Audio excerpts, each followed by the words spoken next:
Hi, folks. Pastor Al here. I just want to welcome you to our time in getting ready for Easter. We just want to focus on the death, the burial, and the resurrection of Christ. So thank you for joining us for these few moments here together in your part of your day. We'll hear a devotion, and then we'll lead in prayer.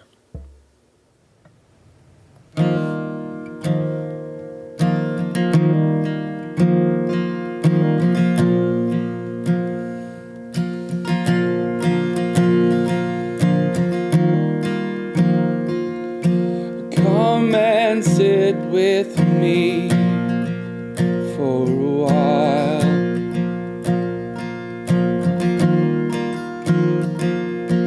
Come and eat with me for a while.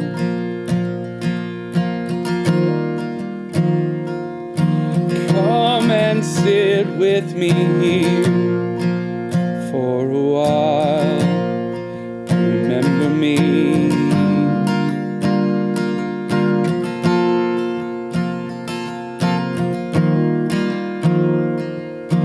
Come and sit with me for a while.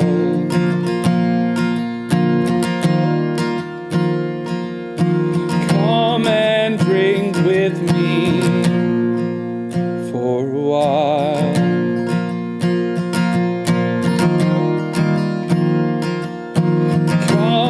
Sit with me here for a while and remember me. This is my body given for you.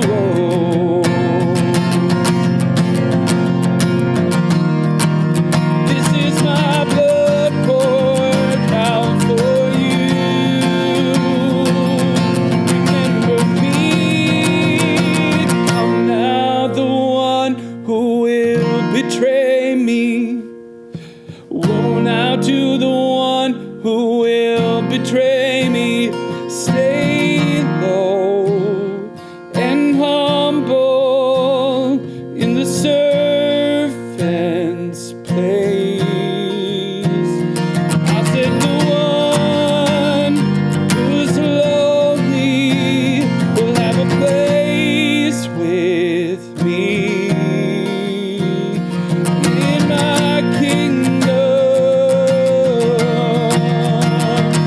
in my kingdom. Stay low and humble in the servant's place. I said the one who is lonely will have a place with me in my kingdom, in my kingdom, in my kingdom.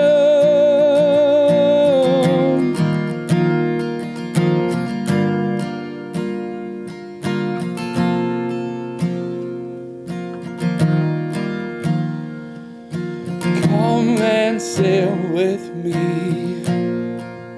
for a while and remember me. The Lord's Supper. The 22nd chapter of Luke tells us about Jesus' Last Supper prior to his death on the cross. This is the final time he will recline and commune with the 12. During this supper, the Lord ordains the practice of communion that we celebrate today. It is also the fulfillment of prophecy from the book of Jeremiah. Verse 31 says, "Behold, days are coming, declares the Lord, when I will make a new covenant with the house of Israel and the house of Judah."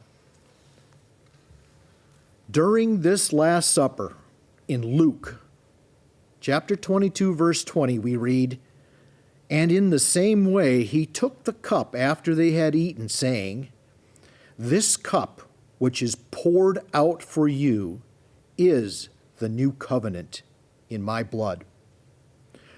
Remarkably, Jesus is telling Jewish men that when they think about this meal, they are to think of him rather than Moses. You see, this was no ordinary supper. God chose that his one and only begotten Son's last supper would be a Passover supper.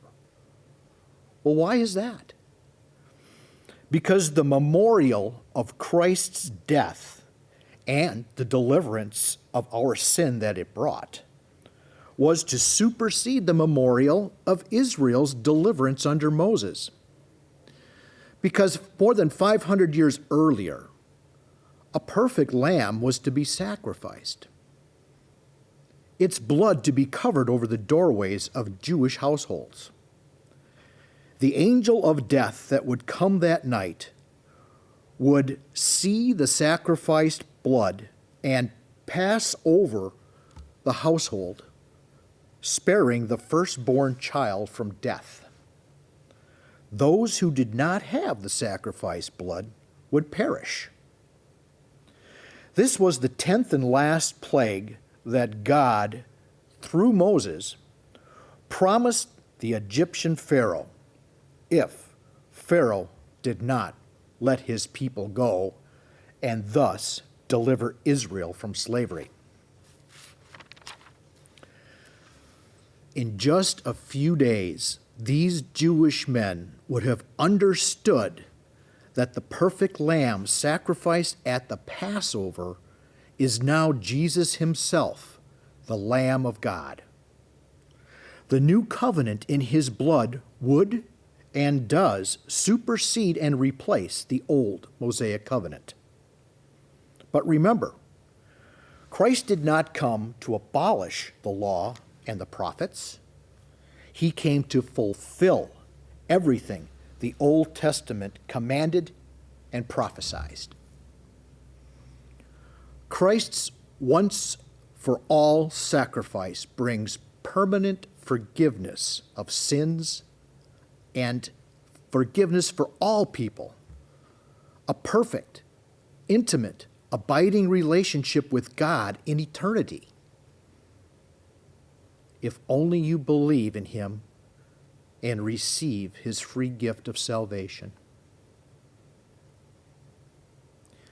Yet to all who received him, who believed in his name, he gave the right to become children of God. Children born not of natural descent, nor of human decision, or of a husband's will, but born of God. John chapter 1, verses 12 and 13. Thank you for joining us for this Day 3 meditation, the final Passover.